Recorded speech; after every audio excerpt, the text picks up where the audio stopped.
집에 그 왜 저 어디 뭐 화장실이나 네. 이렇게 수채구멍 막힌 데 있으면은 왜 좀 막 이렇게 뚫잖아요. 네. 예, 제가 그 짓 하는 거예요. 5년 동안 전략 자산을 전개한다. 확장 억제 공약을 재확인한다. 네네. 뭐 이런 류의 그 윤석열 정부가 자랑하는 그 한미 정상회담 성과는 전부 어음이에요. 예, 네. 나중에 협의하겠다는 거예요. 네네네. 예, 뭐 네. 그러니까 이 상황이 좀 위험 수위까지 갔다고 보는 게 필요 이상의 자극이거든요. 네네. 이럴 때 중국 정부의 정책 선택의 폭이 작아진다는 거죠. 그러니까요.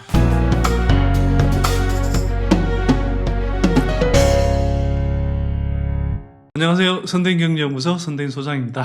자, 오늘은 꼭 경제에 국한된 이슈는 아니지만 경제에도 굉장히 중요한 지금 영향을 미치고 있는 국제 정세 좀 다뤄보도록 하겠습니다. 오늘 귀한 손님 모셨는데요. 정의당의 김종대 전 의원님 예. 안녕하세요. 모셨습니다. 이분이 군사안보 쪽 전문가신데 뭐 최근에 이제 조셉 바이든 미국 대통령이 방한하고 그러면서 한미 간의 관계, 한미, 미중 또 한중 간의 관계 그 관계가 어떻게 될 건지 그리고 그런 흐름이 한국의 경제나 산업에 또 영향을 미치는 부분은 없는지 한번 짚어보는 시간 조금 갖도록 하고요. 그 다음에 이어서 러시아 우크라이나 사태 왜 이렇게 길어지고 있는지 이게 또 이제 전 세계 공급망 그 이슈 때문에 인플레를 또 부추기는 요인으로 작용하고 있는데 이게 왜 이렇게 길어지고 있는지 그래서 앞으로 어떻게 좀 해결될 수 있는지 좀 살펴보는 시간 갖도록 하겠습니다. 그래서 유튜브 두 편으로 나눠 올릴 테니까요. 두 편으로. 첫 편 보시고 나서도 재밌으면. 아니 근데 김종대 의원님 말씀 잘하시기 때문에 두 편 다 꼭 필청하시기 바랍니다. 자, 소개가 늦었는데 의원님 나와주셔서 감사드리고요. 아이고 예, 우리 선대인 박사님 아주 뭐 오랜만에 뵙고 또 저 항상 보고 싶은 인물이었는데 유튜브 다시 이제 시작하셔서 아니 뭐 시작한 지 좀 됐어요. 1년 반 쉬긴 했는데 글쎄 좀 공백이 있다가 아주 반가운 소식입니다. 이렇게 뵙게 돼서 반갑습니다. 의원님 뭐 새로 유튜브 방송을 시작하셨다고. 예, 김종대의 뻥 뚫리는 TV.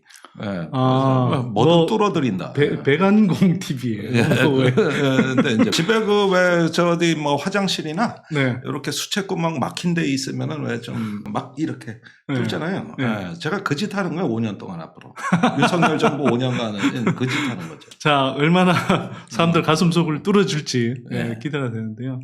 자, 의원님 윤석열 정부를 비판한다 이걸 떠나서 정말 이게 뭐 국익이라는 관점에서 아까도 말씀드렸지만 미중 관계도 우리한테 중요한 환경이고 그다음에 직접적으로는 한미 간의 관계, 한중 간의 관계 되게 크게 중요한데요. 그렇죠. 그 바이든 대통령이 이제 며칠간 있다가 돌아갔어요. 일단 한미 간의 이런 방문 어떻게 보고 계세요? 좀 그 윤석열 정부 매우 초기에 사실 미국 대통령이 한국으로 날아왔다는 건 뭐 그냥 겉으로 보기에는 굉장히 하여튼 뭐 미국이 한국을 중요시하는 듯한 그런 스탠스로 보이기도 하는데. 아유 그렇죠. 그건 뭐 작년 5월 21일 날 이제 문재인 바이든 대통령 그 정상회담 이후로 이번에 걸쳐서 정권은 바뀌었지만 저는 기념비적인 두 번의 정상회담이 있었다. 이건 예전하고는 우선 굉장히 그 스타일도 다르고 내용도 달라요. 아, 그래요? 갈수록 정상회담 선언이 길어지고 있어요. 뭐 A4지 3장, 4장 이제 막 넘어가고. 그래요? 예, 작년부터 이어진 일이거든요. 옛날엔 짧았다고. 갈수록 길어져 할 얘기가 많아지는 건데 경제, 기술, 안보 뭐 이런 걸 다 막 나는 이렇게 어떤 이렇게 그 길어지는 것을 보면은 지난 정상회담에 이어서 이번 정상회담이 뭔가 어떤 그 양국 관계 또는 인도 태평양이라고 일컬어지는 동아시아 지역에서의 뭔가 중요한 변혁을 담고 있다.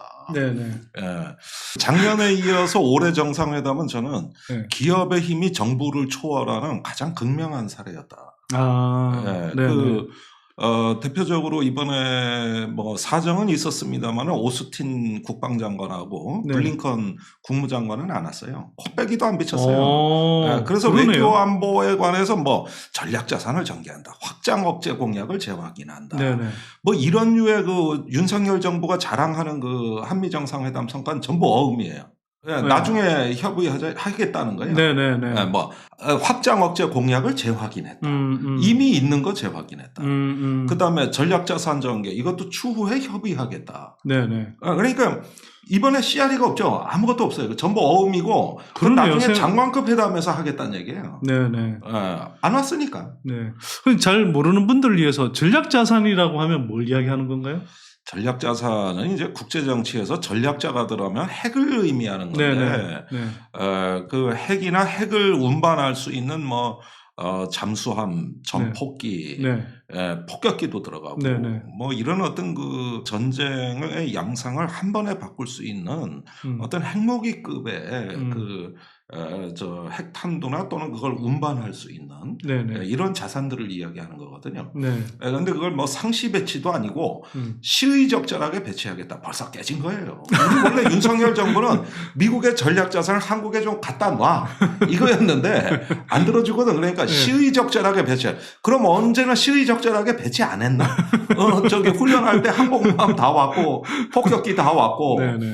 그러니까 이런 부분들을 이렇게 레토릭으로 이렇게 퉁치고 또 얼마나 홍보할 게 없었으면은 그 핵에는 핵으로 대응한다는 문구도 넣었다. 근데 지난 50년간 1970년대 이래로 핵에 핵으로 대응한다는 게 핵 억제, 핵 우산이에요. 같은 말이에요. 근데 이번에 핵으로 표현을 했다. 이게 성과다 이거예요. 그러면은 저도 아까 오다 보니까 저 어디 흡연구역이 있던데 흡연구역이라고 써붙인 걸 어느 날 담배 피는 구역이다. 담배가 최초로 들어갔다. 아니 최초가 말건 그 말이요. 똑같은 말이라고. 그런데 안보실장이 저 대통령실 안보실장이 저 언론에 나와서 한 게 이게 핵무기가 최초로 들어갔다 이거요. 근데 최초로 들어가기야 들어갔지. 그렇군요. 근데 그 말이 그 말이요. 그다음에 한미연합훈련을 앞으로 실병 기동훈련 그 병력을 동원해 좀 대규모로 하기로 했다. 원래 했다가 문재인 정부 때는 코로나 팬데믹이라든가 여러 가지 사정 때문에 좀 시뮬레이션 이렇게 줄여서 했거든요. 그걸 옛날로 되돌아가는 건데 그거 원래 했던 거고 그다음에 문재인 정부도 야 병력이 좀 출동하는 훈련 좀 하자. 이렇게 요구한 거는 우리 정부고 미국 사정으로 못한 거예요. 그러니까 문재인 정부 때도 다 요구했던 건데. 요구했었어요. 그러니까 이런 면에서 그 문재인 정부 마지막 해에 미국이 앞으로 실병 기동 훈련을 해주겠다고 약속을 해줬던 겁니다. 그걸 윤석열 정부가 재탕3탕 우려먹은 거라고. 그러니까 이것도 사실은 뭐 성과라고 하기 어렵고 또 글로벌 그 포괄적 전략 동맹 그러니까 지난 정부가 포괄적 전략 동맹한테 글로벌 붙인 거예요. 그러니까 이게 다 저 어음이라고 어음. 이게 뭐 이거 해봐야 아는 거라고. 이게 부도날 어음인지 뭔지 언제 현금화되는 어음인지 몰라요. 이런 식으로 해놓고 국방장관, 국무장관 아예 안 왔으니까. 그러네요. 이렇게 되고 상무장관이 온 거예요. 그런데 이 사람은 와가지고 이런 어떤 비즈니스 꼭 따박따박 챙겼거든. 이번에 뭐 삼성전자 또 현대자동차 삼성으로 시작해 현대로 끝나는 아예 올 때부터 시작도 그러고 종결도 그거고 비즈니스 이건 또 확실하게 구체화했으니까 이건 우리가 현찰 주는 거고 받은 건 어음으로 받았다 이거예요. 그 정작 눈여겨보실 건 뭐냐면은 그 삼성전자 방문할 때 마크 리퍼트 전 주한미국 대사가 수행을 한 겁니다. 그 바이든 대통령을 수행했는데 삼성전자 부사장급 임원 자격으로. 그러니까 리퍼트가 이미 그 삼성전자의 북미 담당 대외 협력 이사를 맡은 거예요. 이게 부사장급이라고. 그러니까 삼성전자가 이미 대사까지 고용을 해가지고 외교를 자체적으로 하고 바이든이 한국 올 때부터 수행을 시켰다는 거예요. 그러니까 이게 뭐냐면은 그 기업의 힘이 이제 정부를 초월하는 겁니다. 현대자동차도 마찬가지예요. 그러니까 이런 면에서 봤을 때 제가 작년에 그 정상회담 선언문이 하도 길고 못 듣던 말이 많아서 청와대 물어보니까 외교부가 했다. 외교부에 물어보니까 과기정통부가 했다. 그 과기정통부에 물어보니까 사실은 삼성이 했다. 그게 그래요? 5G, 6G 그 오픈랜 네트워크라는 그 이제 새로운 개념이 등장한 거. 그게 작년에 나온 삼성의 6G 화이트 페이퍼에서 제시된 개념이거든요. 그리고 미국의 그 넥스트 G 얼라이언스 그러니까 6G 포럼에 그 기술 그 TF 위원장이 LG전자고 삼성전자가 내놓은 그 저 오픈랜 네트워크라든가 6G 그 개념들이 지금 바이든 정부에서 정책화돼 있고 네네. 이렇게 돼서 그 반도체를 넘어가지고 2030년에 절대 강자를 결정하는 그 새로운 어떤 통신 문명 네. 여기까지 가 있는 거거든요. 그것이 삼성이 핵심 파트너가 되는 거거든요. 네네. 그러니까 이런 흐름들이 또 정상회담 선언문에 그대로 나와요. 네. 요번에도 그 저 5G, 6G 오픈랜 네트워크 이 단어가 또 나왔는데 문제는 이게 정상회담 선언문에 나왔는데 윤석열 대통령은 이게 뭔 말인지 몰라. 이거 다 삼성발. 네. 이렇게 되면서 삼성이 작년 정상회담 때도 대통령 방문 일주일 전에 이미 백악관에 먼저 들어가 있었고, 그러면서 이 기술적인 어떤 반도체, 뭐 어떤 그 G 얼라이언스 이런 부분에 대한 어떤 그 가이드 역할을 했습니다만 올해도 그것이 여전히 반복되면서 오히려 정부의 정책까지도 기업이 이끄는 이런 상황들을 우리가 목격하고 있다는 것은 엄청난 그 사건이라고 볼 수 있는 거죠. 네. 한마디로 이번 바이든 대통령의 방문은 비즈니스 방문이었고, 네, 그런 면에서 미국이 확실히 챙겼다, 뭐 이렇게 이제 보시는데 한편으로는 어쨌거나 한국의 이제 경제나 산업의 관점에서 보면 또 미국의 이제 뭐 반도체 또 이제 배터리 산업 쪽에 이제 그 국내 기업들이 이제 현재 투자하면서 그쪽에 뭐 어쨌거나 투자하니까 경제적인 효과도 생기고 또 고용 효과도 생기지만 한편은 또 북미 시장을 그만큼 이렇게 한국 기업들이 어느 정도 이렇게 차지하는 그런 효과도 사실 있잖아요. 그런 면에서는 좀 긍정적으로 볼 부분도 있는 거 아닌가요? 그러니까 아니 물론 긍정 부정이 다 있는데 이번에도 그 상무부 장관과 함께 미국 기업인들이 많이 수행을 했거든요. 그런데 이 사람들은 그냥 구경만 하고 한국에 뭐 기술 제휴를 하겠다든가 협력을 하겠다 이런 말은 없고 우리가 주는 것만 자꾸 그 부각시키고 사실은 뭐 바이든 대통령이 그 한국 방문하던 날 미국 여론조사 업체에서 모든 대통령 중에 역대 최저 지지율 39% 보도가 나갔어요. 거의 지금 뭐 최악의 지금 상황이고 11월 중간 선거 앞두는데 그 삼성전자나 현대차를 유치하려는 그 지역구 조지아 같은 데거든요. 거기가 지금 경합 지역이에요. 보수 공화당 상원 의원이 있는 데라고. 그러니까 이런 지역을 갖다가 일단 집중 공략한다는 게 뭐 웬간히 급했고 바이든 입장에서는 뭐 너무나 절박했고 그러니까 반도체라는 어떤 공급망을 해서 우리가 뭐 북미 시장으로 진출하고 다 좋습니다. 그런데 이 바이든 대통령이 오기 일주일 전에 그 미국의 CSIS 국제전략연구센터에서 발표된 그 반도체 공급망에 대한 보고서가 최신판이 발간됐어요. 근데 여기에 그 세계의 주요 협력할 대상들이 쭉 열거가 되는데 뭐 영국, 네덜란드 많이 들어가 있거든요. 그런데 한국은 빠져 있어요. 왜요? 그러니까 여기는 파운더리로만 보는 거예요. 그러니까 팰리스. 그러니까 메모리 산업으로 메모리 산업의 이제 강자가 한국인데 그러니까 메모리 쪽은 크게 중요하지 않다. 중요하지 않다보다도 한국은 제조 능력이에요. 이건 하드웨어입니다. 그런데 그 설계라든가 페미니스트 이런 어떤 그 부분에 대한 어떤 그 협력체는 한국이 일단 누락돼 있고 그러니까 이런 그게 굉장히 중요한 보고서거든요. 근데 이런 부분에서는 어떤 그 하드웨어도 중요하니까 하나의 어떤 제조 공정으로서의 한국의 어떤 그 공급망 안에서 중요한 위치는 인정하지만 그러나 어떤 미국이 돈을 버는 방식이라는 것은 어떤 그 설계를 하고 디자인을 하는 데서 힘이 나오는 건데 일단은 이 부분의 협력에선 빠져 있다고. 그러니까 우리가 원하는 것은 우리 반도체 제조 능력이 탁월하기는 합니다만은 이번에 또 새로운 3 나노 공정도 보여줬고 이런 부분들을 통해 가지고 우리도 언젠가는 설계를 할 수 있고 뭔가 디자인을 할 수 있는 더 부가가치가 높은 이런 영역으로 좀 진출하는 어떤 희망도 좀 가져볼 만한데 거기에는 아직은 아닌 것 같고 그다음에 이렇게 보니까 그 납품을 좀 빨리빨리 좀 제때 많이 좀 해라는 이런 어떤 그 협력 공급망으로 보고 있다는 물론 이것도 중요합니다. 그런데 우리가 기죽을 필요는 없지만은 그런 면에서 봤을 때는 한국을 그렇게 활용해 들어가는 국내 정치에 공급망에 이렇게 활용해 들어가는 측면이 매우 노골적이고 아주 그 바로바로 어떤 지역 정치에 영향을 주는 이런 형태로 나타났을 때 이번 한미 정상회담이 철저한 비즈니스 방문이었다.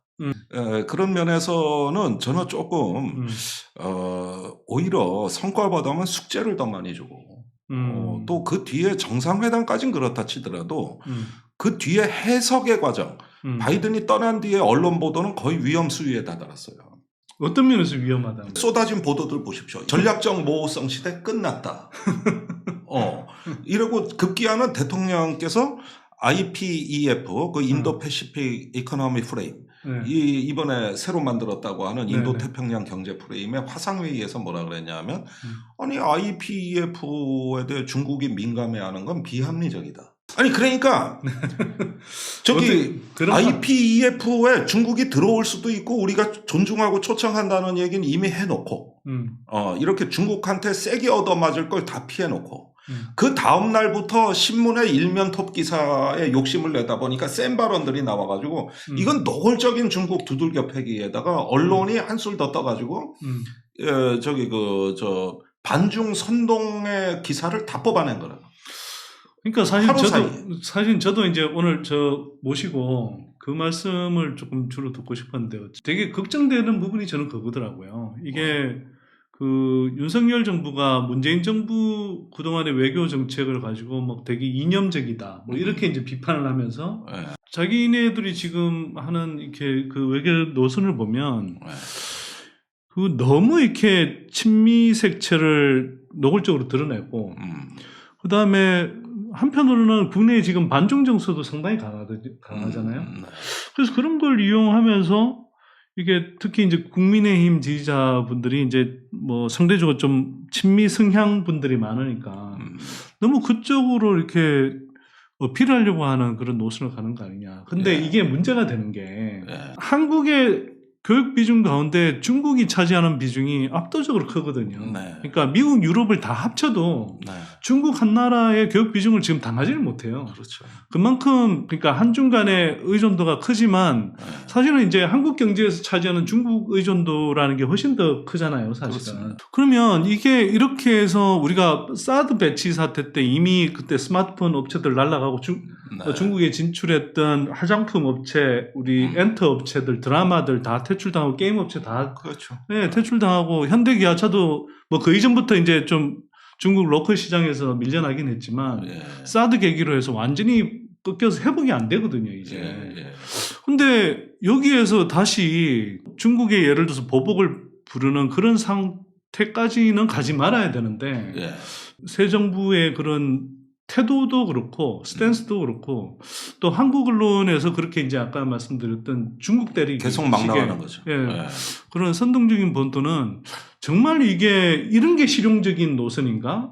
그게 아니라 어느 한쪽 뭐 미국 쪽에 달라붙고 뭐 중국 쪽에 꼭 달라붙어야 된다는 게 아니지만 오히려 전략적으로 그렇죠. 양국 간의 관계를 우리가 지렛대 삼아서 이렇게 얻어낼 거 얻어내고 그렇게 하는 게 사실은 실용적인 접근 아닌가요? 근데 이게 오히려 그런 부분에서 좀 반대로 치닫는 것 같은 느낌이 들어서 좀 걱정이 되는데. 사실은 저는 100번을 양보해서 정상회담 선언문까지는 이해한다고요. 저렇게 발표할 수밖에 없겠구나. 그리고 남중국해 대만 얘기 들어간 것도 전 이해해요. 이미 전례가 있으니까. 그럼 저 정도 선에서 미국의 입장도 살려줘야 된다. 근데 그 다음에 나오는 뭐 중국이 비합리적이다. 이제 뭐 저 안미경중 끝났다. 사실은 안미경중이란 말도 엉터리지만 우리가 중국을 중시하는 거는 북한 때문에 오히려 안보적 이유도 있는 거거든요. 그렇죠. 근데 이런 부분을 싹 몰아가지고 이렇게 중국에 대한 어떤 막 접해는 식의 네. 그러니까 이 상황이 좀 위험 수위까지 갔다고 보는 게 필요 이상의 자극이거든요. 네네. 이런 이야기가 중국의 황구시보나 이런 언론들 통해 가지고 막 거기에 격한 칼럼이 나가고 네. 막 그 방송에서 강경한 인사들이 와서 이제 패널로 출연을 하게 되면은 중국 인민이 그러니까 중국 사람들이 또 사람들의 반중 감정이 강해지는데 이럴 때 중국 정부의 정책 선택의 폭이 작아진다는 것이죠. 그러니까요. 네. 그리고 이제 미일 정상회담 기시다 총리하고 이제 바이든 대통령이 정상회담한 거는 이거는 뭐 한미 정상회담은 저리 가라 할 정도로 초강경으로 나왔단 말입니다. 그 적기지 타격 능력을 확충하기 위해서 일본의 방위비를 대폭 증액하고 그다음에 바이든 대통령은 대만에 위기가 발생했을 때 미국은 군사적으로 개입하겠냐는 기자 질문에 yes. 이거는 제가 보기에는 노골적이고 네.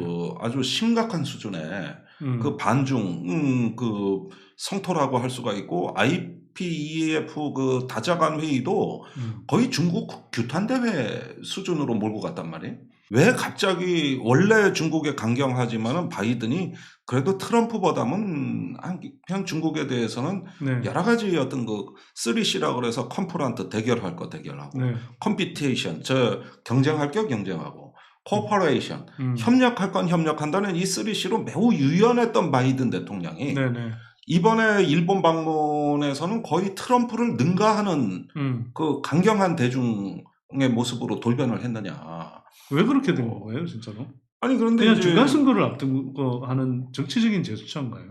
그런데 한 이유가 몇 가지 있습니다만 일본은 우크라이나 전쟁의 영향인데 우크라이나 초기에 러시아한테 미적했지만 지금은 우크라이나가 항전하는 걸 보면서 러시아를 막아내는 이런 모습으로부터 영감을 얻었다는 거.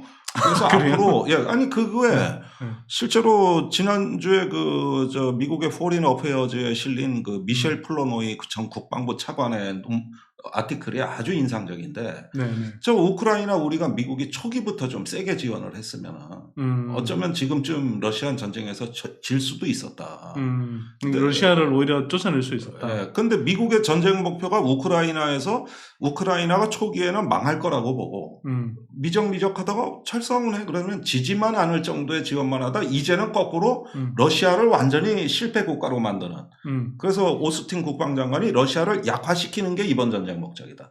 점점 에스컬레이션이 돼가지고 이 기가 이제 중국 견제까지 확장이 돼서 아니 그래서 그러면 이게 미국 입장에서 보자면 중국의 패권을 이렇게 굉장히 약화시키는 그러니까 패권 도전을 굉장히 이제 저지하는 그런 식으로 지금 좀 미국의 여론이 그렇게 형성되고 있고. 네네. 그게 또 일본의 이제 우익 정부하고 또 맞닿아 있는 거죠. 아니 일본이 이번에 미국보다 더 강경해요. 네네. 실제로 미국을 중국에 강경하게 끌어가는 존재가 일본입니다. 네. 이번에 정상회담 분위기 안팎을 보면 뭐 한국이 대충 뭐 미국에 협력하는 것 같고 그러는데 우린 그 정도가 아니에요.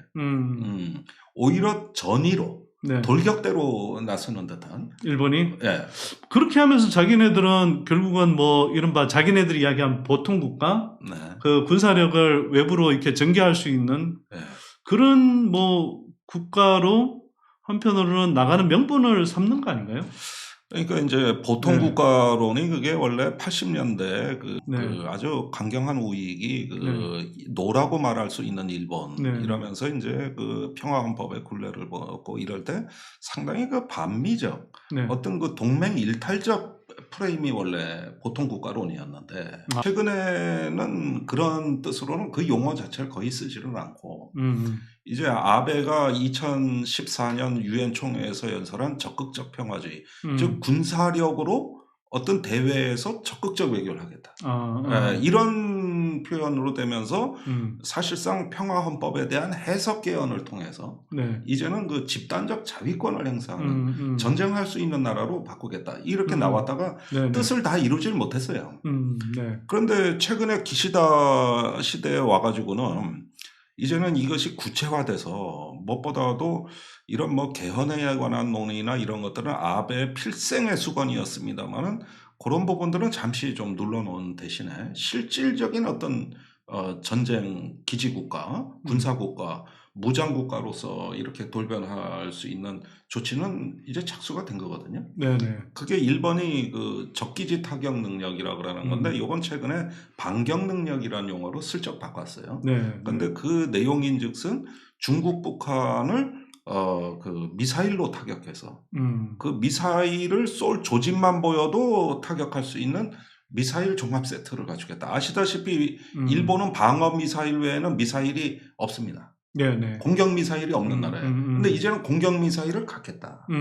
이 미사일의 운영 능력을 보장하기 위해서 우주로 가겠다. 그래서 작년에 우주 작전대를 창설을 해가지고 이제 우주에서 인공위성으로 그 미사일을 유도해줘야 돼. 이 능력을 갖겠다. 그 다음에 제일 결정적인 게 그 센카쿠 열도 중국령 다오디다오 일대에서 분쟁을 겪고 나서 앞으로 그 중국 쪽에 가까이 있는 일본의 3개 섬에다가 상륙부대를 주둔시켜서 그래요? 이 상시적 운영을 하겠다. 이걸 이름하여 정적 방위력을 동적 방위력으로 바꿔가지고 이렇게 하겠다. 그리고 한반도 주변 인근에서도 미군하고 합동 작전을 할 수 있는 이걸 충족하는 군사력을 이제 주로 해양력이겠죠. 이런 것들을 갖추겠다. 이랬는데 이건 원래 아베 때부터 해오던 건데 그때 당시만 하더라도 다 좋아. 동적 방위력 다 좋아. 미사일 다 좋아. 근데 목표는 센카쿠까지야. 우리가 대만에 가서 싸울 능력이 안 돼. 그래서 그런 말은 좀 자제하자. 이랬는데 이번에는 똑같은 용어를 쓰지만 그 군사력의 목표가 대만까지 확장이 된 거예요.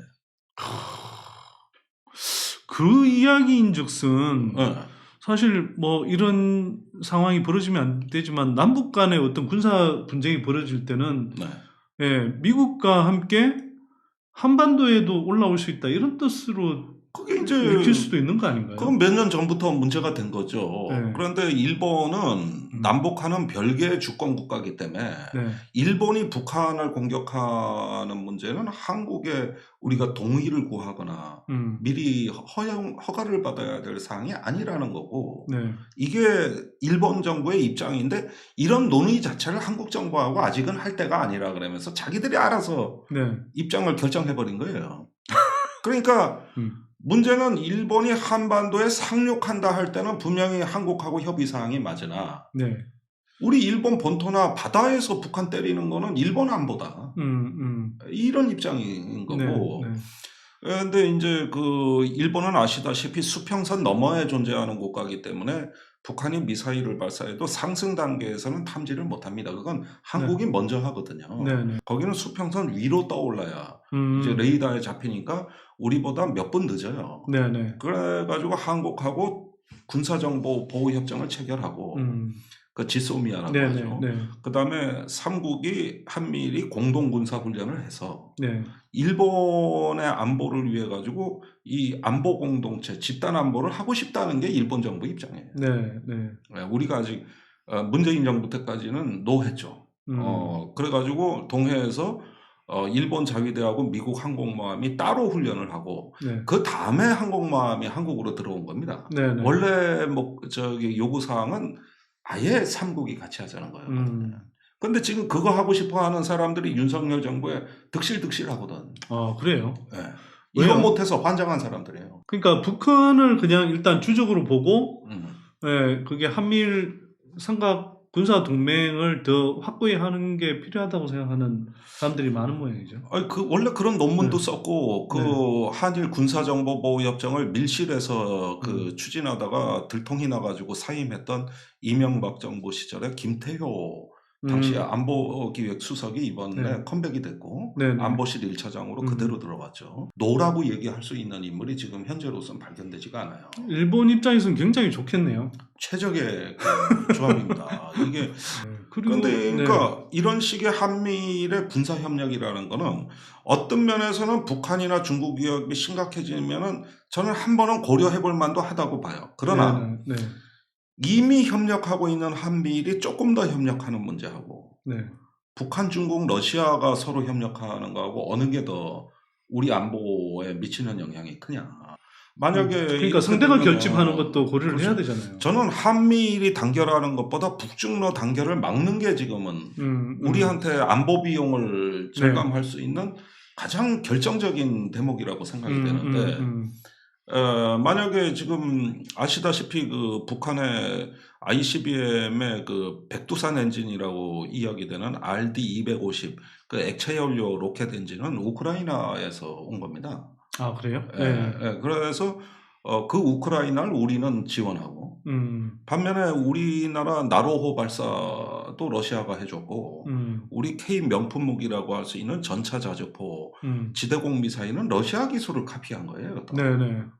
근데 그 무기는 또 우크라이나에 러시아하고 싸우라고 보내고 굉장히 아이러니한 상황이 벌어지네요. 그러니까 우리나라 항공 우주 방위 산업은 러시아가 촉진자 역할을 했거든요. 근데 그 무기는 또 러시아를 적으로 해서 우크라이나에 보냈다. 그러니까 이런 역설이 교차되는데 이때 잘못 판단하면은 이 북한을 관리할 수 있는 틀이 와르르 무너지는 거죠. 아시다시피 북한에 대한 국제 제재라든가 이런 것들은 주변 4대 강국을 포함해서 남북한 육자 다자주의 체제 하에서 우리가 북한을 압박하고 제재했고 또 중국 러시아 협조를 받아서 한 건데 이 틀이 무너지면 북중러 대 한미일 이런 식으로 진영화로 재편이 되게 된다면은 이제 북한 제재 효과는 여기서 완전히 무너지고 또 그럴 만한 징후가 최근에 나타났고 최근에 징후라면 어떤 이야기인가요? 지금 러시아 북한 무역이 재개되고 있어요. 나진에 이미 러시아가 들어와 있습니다. 그리고 또 그 군사 협력, 전략적 연대도 얘기될 수 있는데 이 러시아 기술자 5명만 북한에 가면은 저 ICBM은 완성됩니다. 그 정도예요? 그런데 우크라이나 기술자들 뭐 12명이 들어와서 저 엔진까지 만들어 줬는데 그 우크라이나 그거 다 받은 다음에 마지막 활용 점정은 러시아가 해달라. 얼마든지 가능한 얘기죠. 그러니까 이런 것들이 앞으로 한반도의 안보 비용을 엄청나게 높일 수 있는 사안들이기 때문에 우리가 지금 일본하고 협력한다, 미국하고 협력한다. 이거는 이제 전쟁이 일어났을 때 억제 효과, 그 해구산을 받는다는 차원에서는 유효하지만 그런 상황 자체를 만들지 않고 우리가 예방 외교를 하려면은 북중러가 단결하는 걸 막아야죠.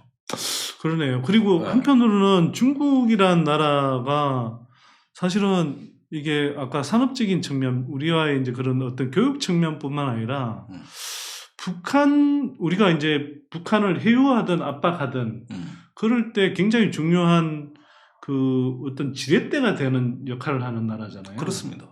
근데 이게 중국을 노골적으로 등지는 듯한 이런 스탠스는 사실은 이제 그런 대북 정책에 있어서도 우리가 사실 지렛대로 활용할 수 있는 그런 여지 자체를 스스로 막아버리는 거 아닌가요? 안미 경중이 아니라 중국이 그 무역뿐만 아니라 말씀하신 대로 안보상 중요 국가예요. 요즘 북한이 신났어요. 뭐 미사일을 쏴도 유엔 안보리가 뭐 결의안 하나를 통과시킵니까? 결의안은 고사하고 성명 하나 나옵니까? 중국 러시아가 요즘 다 반대예요. 북한 제재하자 그러면 다 반대예요.